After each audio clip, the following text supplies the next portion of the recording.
दुपारी सहज बाजारातून जात होतो तेव्हा विरा मला स्वतःहून ओढत इथे लायब्ररीत घेऊन आली होती आणि अशा पद्धतीने ती कपाटातली पुस्तकं काढून जमिनीवर ठेवून उघडून बघत होती नेमकी कुठली कुठली पुस्तकं आहेत ती. आणि अशी कपाटातली पुस्तकं काढून काकांना ना डबल काम लावत होती वाचनालयातल्या की आता ती पुस्तकं ठेवायला पाहिजेत. त्याच्यानंतर तिकडनं आलो. मग दुपारच्या वेळेला साबुदाण्याचे वडे खायची इच्छा झाली होती. अर्थातच एकादशी होती त्यामुळे सकाळी खिचडी केली होती, साबुदाणा शिल्लक होता, मग वडे खाल्ले, केळ्याचे वेफर्स खाल्ले.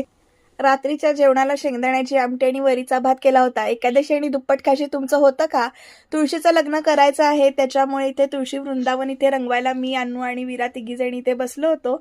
अशा पद्धतीनं तिघी मिळून म्हणजे दोघी मिळून आम्ही इथे रंगत येत होतो. वीरा लुडबुड करायला मदत करायला येत होती. तुळशी वृंदावन कसं रंगवून झालंय हे तुम्हाला उद्याच्या व्लॉगमध्ये दिसेलच. वाळल्यावरचा व्हिडिओ मी नक्की टाकेन. तुम्ही तुळशीच्या लग्नाची तयारी चालू केली का ते कमेंटमध्ये नक्की सांगा बरं का. आणि तुळशी